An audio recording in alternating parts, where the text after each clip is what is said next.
Om Swastiastu. Selamat datang di channel saya. Saya dengan Agus Hadi Birawan akan membawakan materi tentang kompensasi tenaga kependidikan di Universitas Udayana. Baik, kita mulai yang pertama. Kita harus mengenal tentang struktur organisasi yang ada di Universitas Udayana yang sudah ditetapkan pada Peraturan Menteri Ristek dan Teknologi Pendidikan Tinggi Nomor 30 Tahun 2016 mengenai organisasi dan tata kerja Universitas Udayana, yang di dalamnya secara struktur Universitas Udayana dipimpin oleh rektor dan dibantu oleh para wakil rektor. Kemudian ada para kepala biro, dan berikutnya adalah fakultas dan program pasca sarjana.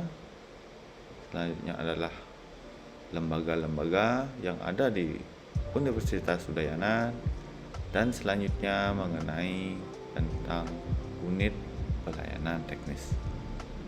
Setelah struktur organisasi, kita juga harus mengenal sumber daya manusia yang ada di Universitas Udayana.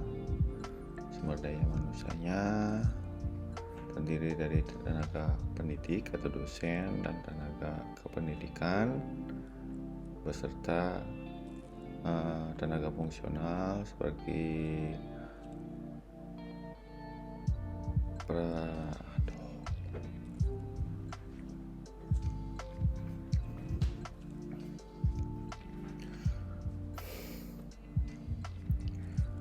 Setelah struktur organisasi tersebut, kita juga harus mengenal tentang sumber daya manusia yang ada di Universitas Udayana, yang terdiri dari tenaga pendidik, tenaga kependidikan, yang terdiri juga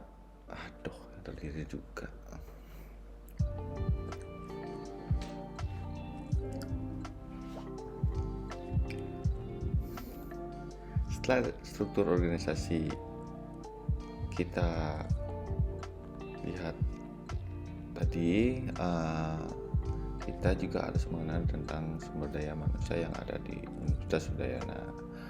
Sumber daya manusia terdiri dari tenaga kependidikan dan tenaga pendidik. Tenaga pendidik itu ada dosen, PNS, dan dosen tetap PLU.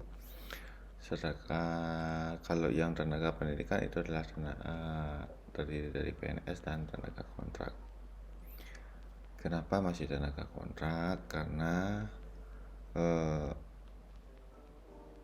mudah jelasin tuh.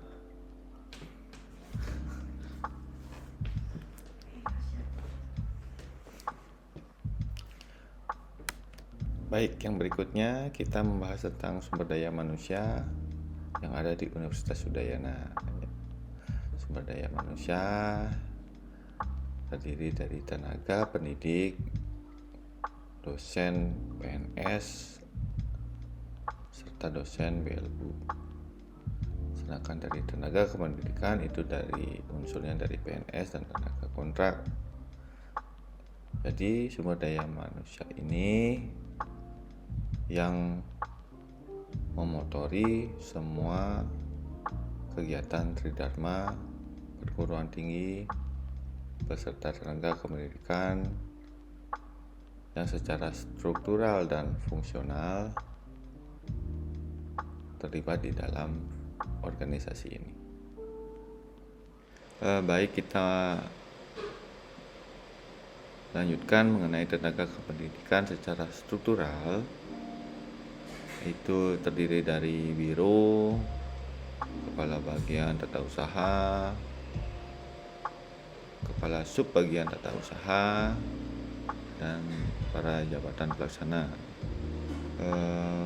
Di kepala biro terdiri dari 4 kepala biro, yaitu adalah Biro Akademik Kerjasama dan Hubungan Masyarakat, Biro Umum, Biro Kemahasiswaan, dan Biro Keuangan dan Perencanaan. Berikutnya itu adalah secara struktur adalah Kepala Bagian Tata Usaha yang sekarang ini sudah dirubah menjadi Koordinator Tata Usaha. Di bawahnya lagi adalah Kepala Subbagian Tata Usaha dan diganti namanya menjadi Subkoordinator Tata Usaha. Dan selanjutnya adalah para pengemban jabatan pelaksana yang melaksanakan tugas yang ditugaskan oleh atasannya secara fungsional sudah banyak dibagi menjadi jabatan pelaksana yang ada di seluruh organ Universitas Udayana. Baik, setelah kita mengenal secara struktur yang ada di Universitas Udayana, kita mulai mengenai masalah kompensasi yang diatur pada Peraturan Pemerintah Nomor 44 Tahun 2020 mengenai tentang pemberian gaji, tunjangan, penghasilan ke-13, pensiun, dan asuransi BPJS. Nah, di dalam pemberian gaji ini pun diatur pada Peraturan Pemerintah Nomor 15 Tahun 2019. Jadi, secara struktur gaji itu sudah ditetapkan oleh pemerintah. Mengenai masalah tunjangan itu banyak ada yang salah satunya adalah tunjangan hari raya, tunjangan keluarga, tunjangan makan, tunjangan jabatan, dan tunjangan kinerja salah satunya. Mengenai penghasilan ke-13 itu biasanya dikenal dengan gaji ke-13 yang diberikan setiap akhir tahun. Dan kompensasi berupa pensiun apabila nanti kita sudah pensiun akan diberikan jaminan untuk setiap bulannya kita mendapatkan dana pensiun. Selain itu, untuk tunjangan kesehatan kita sudah ditanggung oleh asuransi BPJS yang mana itu kita bersama keluarga sudah ditanggung oleh pemerintah.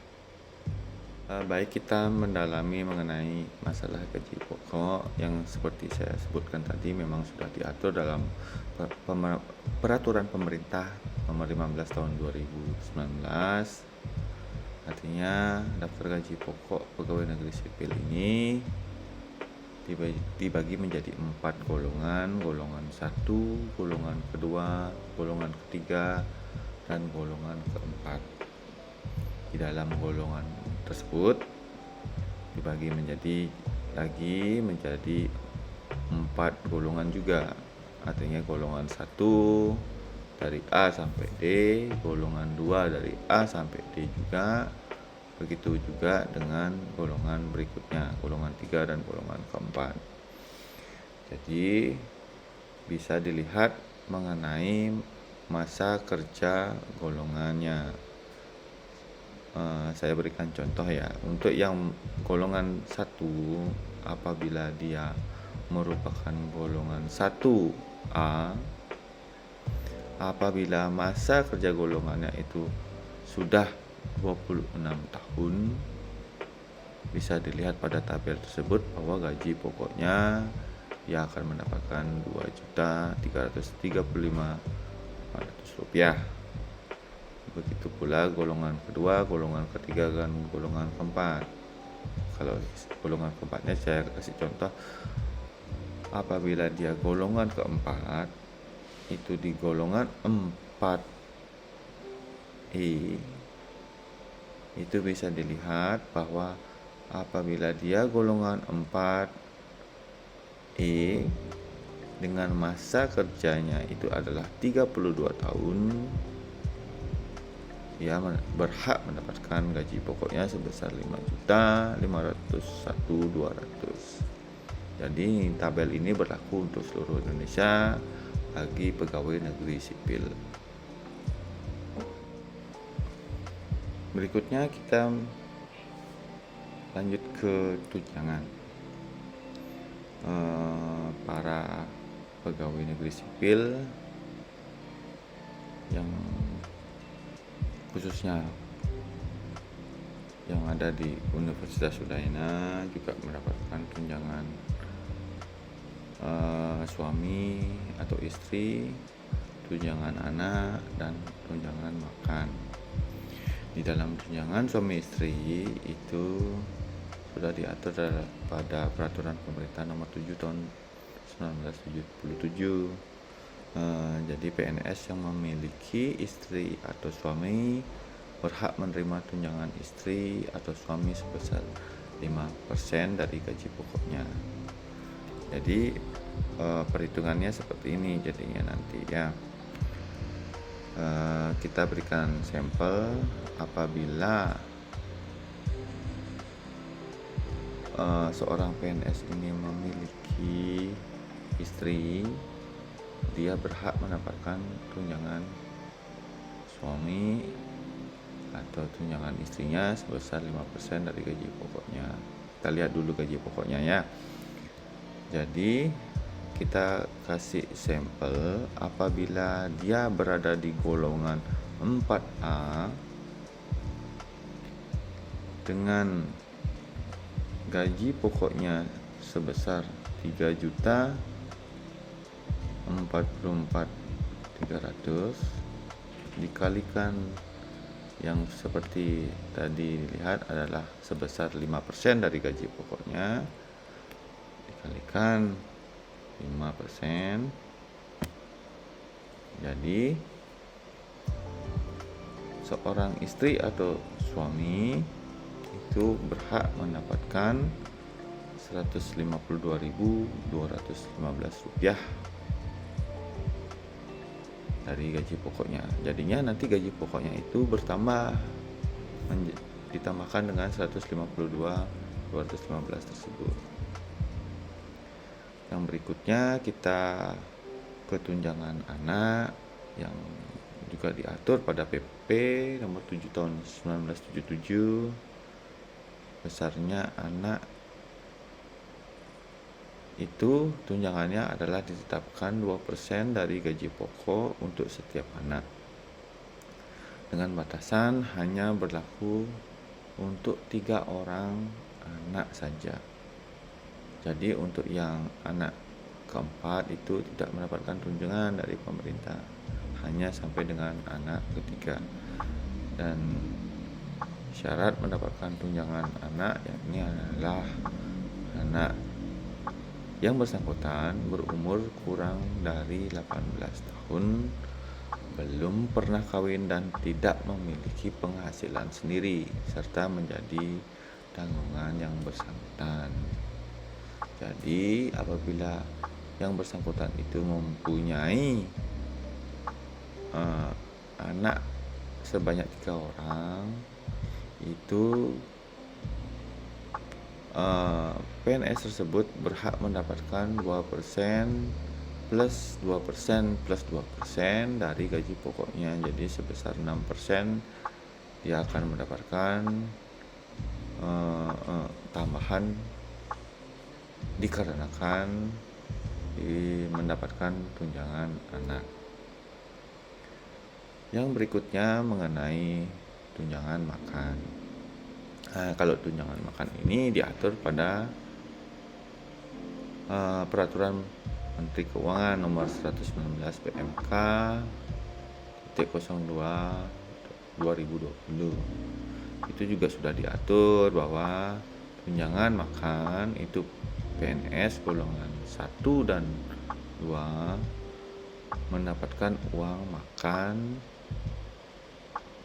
35.000 per hari, golongan 3 mendapatkan 37.000 per hari, golongan 4 mendapatkan 41.000 per hari. Jadi tunjangan makan ini dihitung berdasarkan kehadiran. Jadi apabila dalam 1 bulan itu kita ilustrasikan mendapatkan artinya mereka bekerja selama 20 hari, jadi 20 hari tersebut dikalikan dengan golongannya. Seumpamanya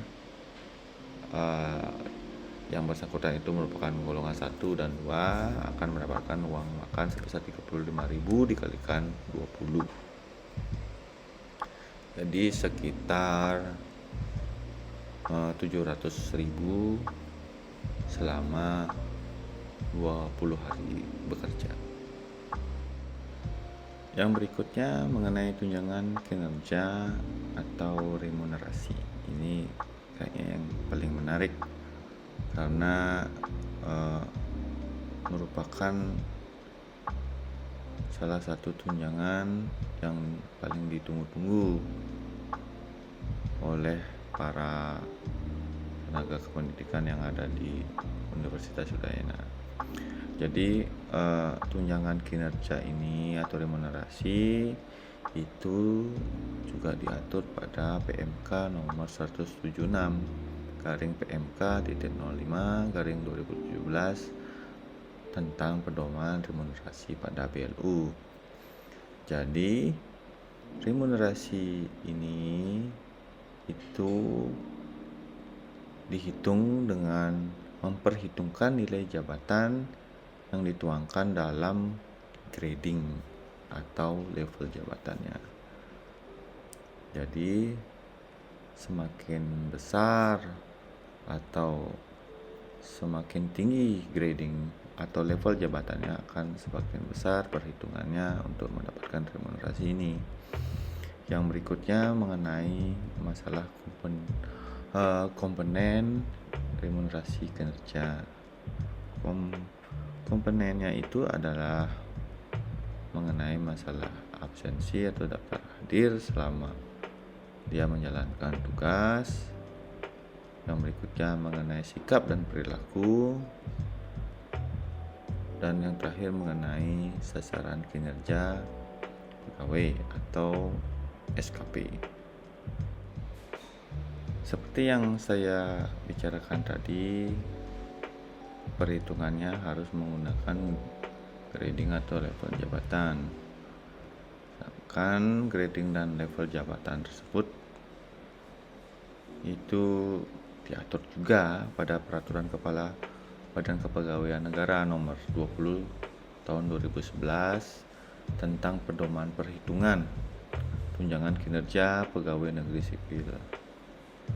Jadi di dalam level jabatan itu sudah ditetapkan 17 tingkat jabatan yang masing-masing tingkatan terdapat nilai jabatan yang berbeda-beda dan berjenjang, yaitu nilai jabatan terendah ditetapkan 190 dan nilai jabatan tertinggi ditetapkan 4.730.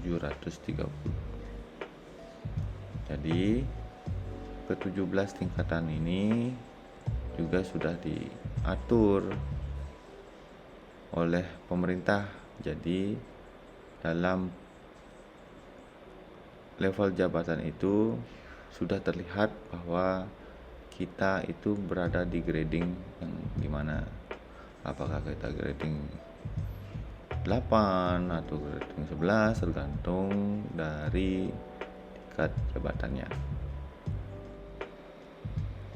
Sesuai dengan grading dan level jabatan itu bisa dilihat pada tabel berikut ini mengenai kelas dan nilai jabatan di lingkungan instansi pemerintah. Artinya dari yang tadi saya sebutkan mengenai 17 kelas jabatan itu nilai jabatannya atau INJ itu sudah ditetapkan. Yang tadi saya juga bilang itu adalah yang paling rendah itu adalah di grading 1, kelas jabatan 1 itu antara 190 sampai dengan 240, dan yang paling tinggi itu adalah 4055 sampai dengan 4730. Jadi kalau secara struktur bahwa di kelas jabatan yang tertinggi di Universitas Udayana itu adalah rektor. Jadi kelas jabatannya adalah kelas jabatan 17. Dan mengenai kelas jabatan 1 itu tergantung dari jabatan pelaksana yang juga sudah ditetapkan oleh pemerintah. Nah, ini mengenai contoh kelas jabatan dan nilai jabatan yang ada di Universitas Udayana mengenai masalah jabatan yang sudah ditetapkan oleh Stekdikti, kelas jabatannya dan nilai jabatannya. Jadi gradingnya itu akan terlihat seperti ini. Apabila kelas jabatannya itu adalah 14, itu setara dengan kepala biro. Jadi kepala biro itu mendapatkan kelas jabatan adalah kelas jabatannya 14. Akan tetapi nilai jabatannya itu berbeda-beda. Nilai jabatannya seperti saya berikan contoh ini, kepala biro umum itu 3150 bersama dengan kepala biro perencanaan dan keuangan. Yang berikutnya kepala biro akademik dan kepala biro kemahasiswaan mendapatkan nilai jabatan 2900. Kenapa ini berbeda nilai jabatannya? Ini juga sudah ditentukan bahwa nilai jabatan itu sebenarnya sudah dihitung. Kenapa dia berbeda? Karena mengenai masalah tanggung jawab dan beban kerjanya yang diemban. Jadi mereka berbeda dalam nilai jabatannya walaupun kelas jabatannya sama.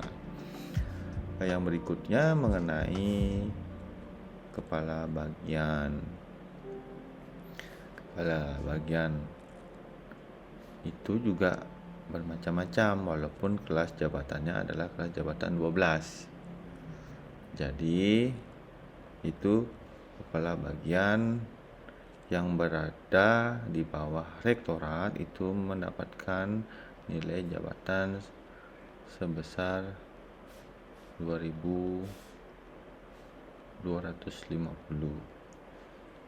Sedangkan khusus untuk kepala bagian keuangan, kepala bagian barang milik negara, kepala bagian sumber daya manusia itu mendapatkan 2350. Selanjutnya mengenai yang berada itu di fakultas, itu nilai jabatannya ada yang 2105, ada yang 2250. Itu seperti yang saya sampaikan di atas tadi, bahwa nilai jabatan itu dinilai berdasarkan tanggung jawab dan beban kerjanya dalam melaksanakan tugas dan tusinya di dalam pekerjaannya. Baik, kita mulai mengenai masalah perhitungan absensi. Jadi seperti yang tadi sebelumnya saya ceritakan tadi, bahwa di dalam komponen remunerasi itu ada 3 komponen remunerasi kinerja. yaitu masalah absensi, sikap dan perilaku dan sasaran kinerja pegawai atau yang disebut SKP. Jadi kita lihat mengenai masalah perhitungan absensinya ya. Jadi untuk mendapatkan perhitungan absensi ini didapat dari jumlah kehadiran kita setiap harinya. Kalau di kami ini menggunakan sistem yang namanya SIMADIR, Sistem Informasi Kehadiran dan Absensi. Bisa dilihat seperti ini. Jadi kehadirannya kita itu yang bisa dilihat per bulan itu akan direkap secara sistem dan diberikan penilaian persentase remunerasi yang bisa dilihat dengan nilainya yang seperti ini. Ini contohnya bahwa di dalam bulan Januari kita berdasarkan kehadiran itu dilihat dari normal dan realisasinya itu adalah mendapatkan nilai 9.000. Persentase remunerasinya yang kita dapatkan berdasarkan kehadiran itu adalah 100%. Jadi kalau dilihat dari perhitungan absensi itu seperti ini perhitungannya. Jadi mengenai yang dihitung berdasarkan bulannya, menit kehadiran, menit maksimum, persentase kehadiran, BP itu adalah persen kehadiran, CV itu adalah job value-nya kita berada, PIR ini adalah poin indeks rupiahnya. Yang berikutnya IG itu adalah indeks golongan. Indeks golongannya. Yang berikutnya adalah IP itu adalah indeks pangkatnya.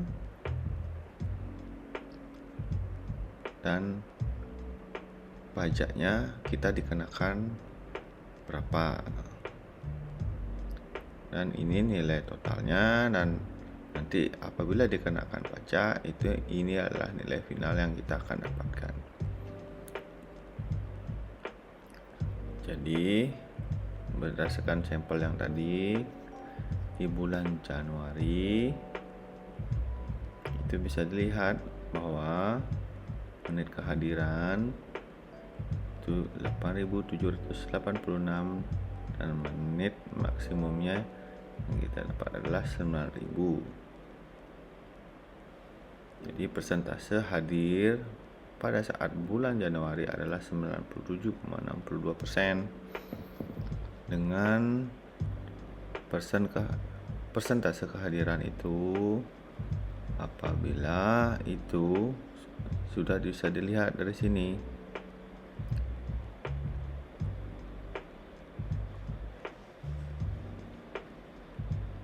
Ya.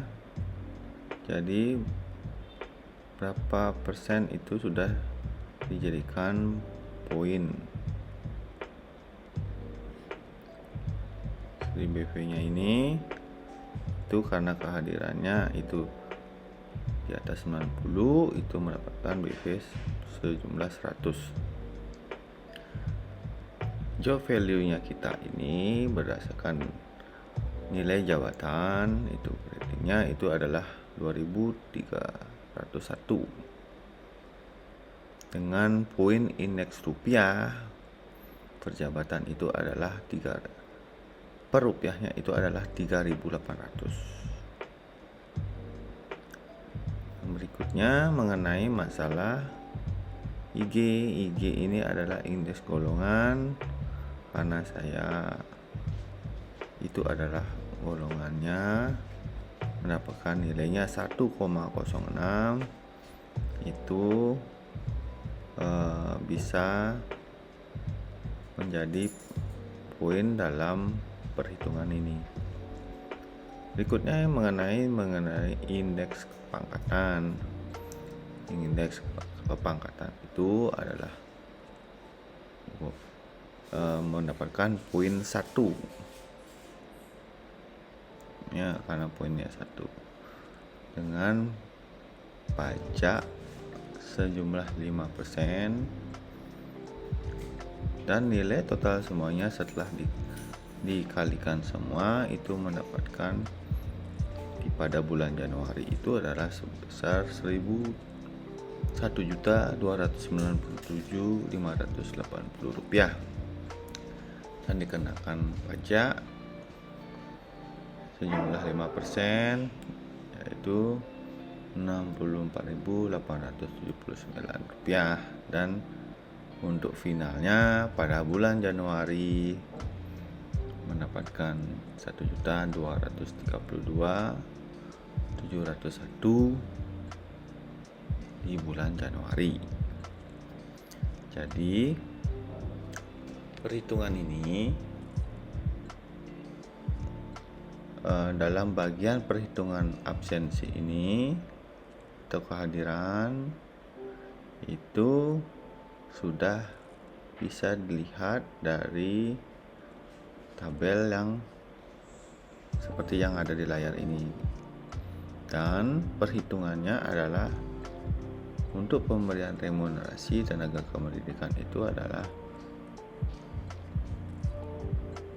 sebanyak 2 kali dalam 1 tahun dan diberikan per semester. Jadi dalam per semester kita pada akhir bulan Juni yang biasanya dibayarkan pada Juli itu akan mendapatkan total seperti ini dalam perhitungan absensi. Total sejumlah 7.381.518. Mohon maaf, ini merupakan ilustrasi, bukan secara nyatanya. Ini merupakan simulasi mengenai perhitungan untuk mendapatkan nilai dari perhitungan absensi tersebut. Yang berikutnya mengenai masalah komponen perhitungan sikap dan perilaku. Ini merupakan komponen kedua yang diisi oleh tenaga kependidikan dalam penilaian sikap dan perilaku di setiap semester. Jadi penilaian ini dilakukan secara 360 derajat. Jadinya penilaiannya dari atasan ke sesama dan ke bawah. Seperti saya dinilai oleh atasan saya, Bapak Wadek Pembangunan Keuangan, dinilai oleh sesama saya, para subkoordinator, dan saya menilai diri saya sendiri. Jadinya merupakan penilaian 360 derajat. Jadi seperti ini perhitungannya mengenai sikap dan perilaku. Penilaiannya berdasarkan bulan. Poin sikap perilaku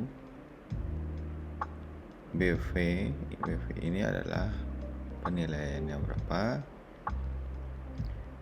Ini merupakan J value-nya kita. Poin indeks rupiah, indeks golongan, indeks pangkat, dan ini pajak.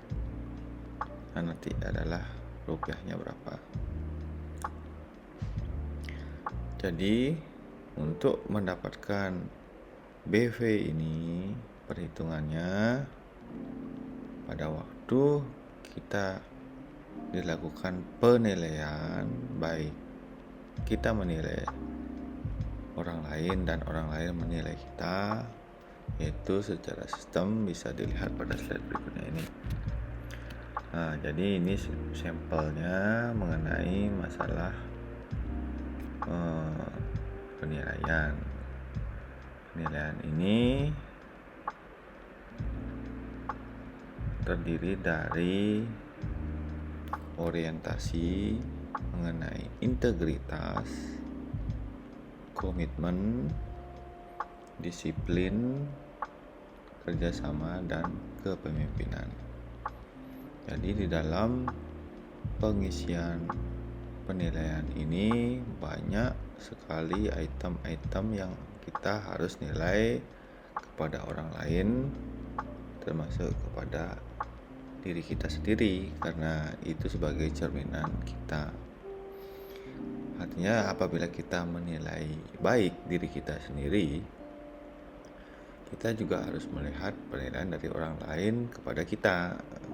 Apabila orang lain juga menganggap kita baik, berarti dengan cerminan diri itu kita jadinya sesuai. Nah, mengenai hal tersebut kita bisa dilihat nanti pada saat pengisian itu mendapatkan nilai berapa dari setiap sub penilaian tersebut. Jadinya seperti orientasinya. Ini saya kasih salah satu sampel mengenai masalah sikap dan perilaku. Jadinya di dalam orientasinya ini mendapatkan berapa, integritasnya berapa, komitmennya berapa, disiplin, kerjasama, dan kepemimpinan. Bisa dilihat pada layar ini berapa yang mereka dapatkan dan nantinya dirata-ratakan. Kita kembali kepada slide sebelumnya. Jadi seperti itu untuk mendapatkan BP ini. Jadi sampelnya seperti ini. Apabila ini dirata-ratakan mendapatkan nilai 87, seumpama di BP-nya kita lihat bahwa berapa dia mendapatkan nilai. Kalau di atas 85 itu menjadikan nilainya dia adalah 100. Jadi BP-nya itu adalah 100. Ya. Mengenai poin sikap perilaku, ini yang kita lihat ini, karena ini rata-ratanya di bulan Januari kita mendapatkan penilaian sebesar 88,43 dari perhitungan semua tadi. Karena mendapatkan nilai 88,43, BP-nya itu dianggap mendapatkan nilai 100. Mengenai job value-nya kita itu seperti yang sebelumnya mengenai kehadiran itu, tetap job value-nya kita itu mendapatkan 2301. Ini job value-nya berbeda-beda dari setiap grade dan nilai jabatannya tersebut. Jadi mengenai masalah job value-nya sudah. Sekarang mengenai poin indeks rupiahnya. Poin indeks rupiahnya ini juga sama, sudah dihitung bahwa indeks rupiahnya itu sebesar 3.800. Dan indeks golongannya ini apabila nanti golongannya, contoh ini apabila dia golongannya itu adalah 3D, itu mendapatkan poin indeks golongannya adalah sebesar 1,06. Dan apabila dia sudah menduduki golongan 4A akan mendapatkan poin sebesar 1,18. Jadi untuk indeks pangkatnya mendapatkan 1,00, dan pajak untuk golongan 3 itu adalah sebesar 5% dan golongan 4 itu sebesar 15%. Nah, jadi perhitungannya dengan nilai rupiahnya adalah sebesar tersebut dikalikan dengan pajak akan mendapatkan hasil final sebesar yang tertera di sana. Dan saya ingatkan lagi, ini merupakan ilustrasi, bukan nilai yang sebenarnya. Baiklah, kita masuk ke komponen perhitungan SKP yang merupakan komponen terakhir dalam penghitungan remunerasi ini. Jadi perhitungan SKP ini terdiri dari uraian-uraian bagaimana mendapatkan nilai final yang ada di layar ini. Jadi mengenai masalah perhitungan SKP ini adalah poin capaian SKP tersebut beserta base poinnya dikalikan job value-nya, poin indeks rupiahnya, indeks golongan, indeks pajak, dan pajaknya. Nanti mendapatkan total rupiah yang dikalikan pajak mendapatkan total yang bisa kita terima. Jadi pertanyaannya, bagaimana mendapatkan poin capaian ini? Poin capaian ini itu didapatkan pada perhitungan seperti ini. Ini mengenai target dan realisasi SKP. Jadi pada saat untuk mengisi target yang kita kerjakan selama 1 tahun, itu sudah kita diberikan target untuk menyelesaikan semua uraian jabatan yang diemban kepada kita. Jadi mengenai uraian jabatan itu, pada saat pengisian target di awal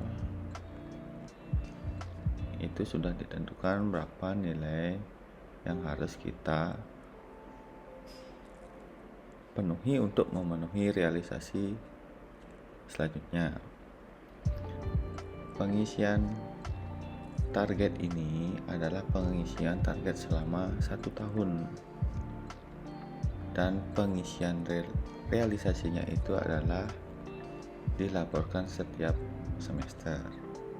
Jadi seperti contoh, apabila kita sudah mengisi target di bulan Januari, pada saat realisasinya di 6 bulannya, jadi di Januari, Februari, Maret, April, Mei, Juni, di 6 bulan ini kita wajib merealisasikan target yang kita buat. Jadi seperti pada layar ini, uraian jabatan itu yang sudah ditentukan mengenai, salah satu contohnya mengenai menyusun program kerja. Menyusun program kerja dengan kuantitas 1 itu waktunya dilakukan selama 12 bulan. Kita realisasikan nanti dengan nilai capaian yang nanti kita akan dapatkan sejumlah 88,67. Ini sampelnya. Dan semua uraian jabatan yang kita laksanakan nanti pada saat realisasi itu otomatis akan kelihatan mengenai masalah perhitungannya dan nilai capaian SKP-nya. Dan nanti untuk nilai total SKP itu adalah seperti ini. Nilai capaian SKP-nya berapa? Nah, nilai capaian SKP ini yang dipakai untuk menghitung perhitungan SKP-nya. Ya, jadi paham ya. Jadi untuk poin capaian ini itu dilihat dari pengisian target dan yang direalisasikan setiap semester. Jadi sudah terlihat nanti di bulan Januari sudah poin capaiannya sampai berapa, itu akan mendapatkan poinnya ini. Jadi yang merupakan perhitungan SKP ini bisa dilihat dari bulannya dia mengerjakan, poin capaian yang dia capai, base poinnya, poin indeks rupiahnya berapa, indeks golongannya, indeks pangkat, pajaknya, rupiahnya. Jadi nanti nilai totalnya yang didapatkan adalah seperti ini. Dan saya kembali mengingatkan ini merupakan ilustrasi, bukan nilai yang sebesar. Yang tertera di sana ini merupakan ilustrasi bagaimana cara mencari perhitungan SKP sampai dengan nanti akhir. Mengenai perhitungan total remunerasi ini yang sudah saya jelaskan pada slide sebelumnya, itu merupakan total dari semua komponen, yaitu mengenai masalah absensi, sikap dan perilaku, dan SKP. Dari nilai-nilai yang tadi sudah merupakan rinciannya, ini pada saat dibayarkan per semester akan dijabarkan seperti ini. Jadi setelah melaksanakan semua yang dilaksanakan oleh tenaga kependidikan tersebut, akan dibayarkan total remunerasinya sebesar ini nilai finalnya. Artinya dengan komponen upah yang didapatkan dari absensi, sikap dan perilaku, dan SKP itu dikalikan pajak dan mendapatkan nilai finalnya seperti ini. Sekian dari saya setelah mempresentasikan materi tentang kompensasi tenaga kependidikan yang ada di Universitas Udayana. Semoga materi ini bermanfaat bagi teman-teman semua. Saya tutup dengan Brahma Santi. Om Santi Santi.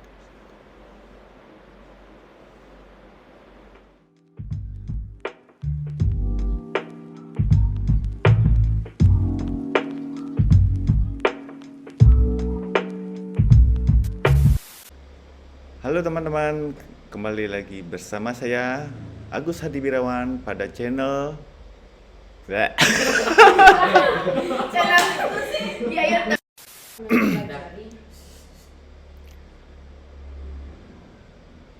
Halo teman-teman.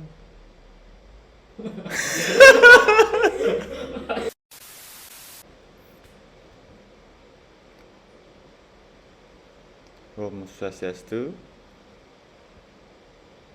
Halo teman-teman.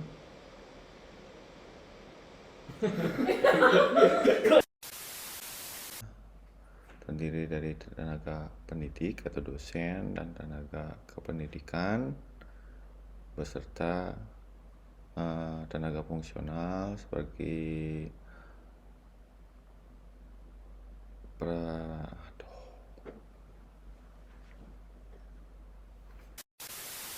Udayana merupakan salah satu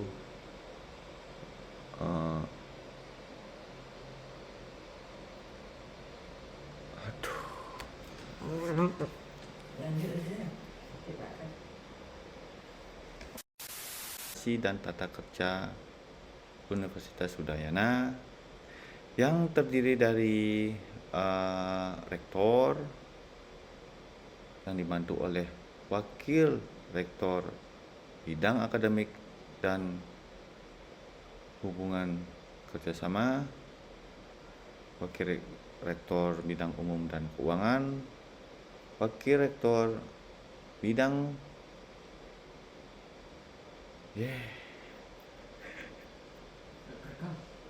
enggak kerekam.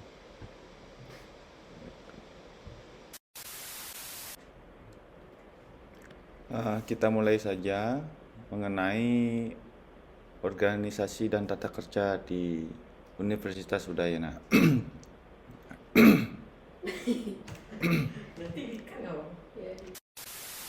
Mulai dari mengenai tentang struktur organisasi yang ada di Universitas Udayana, mengenai organisasi dan tata kerja Universitas Udayana yang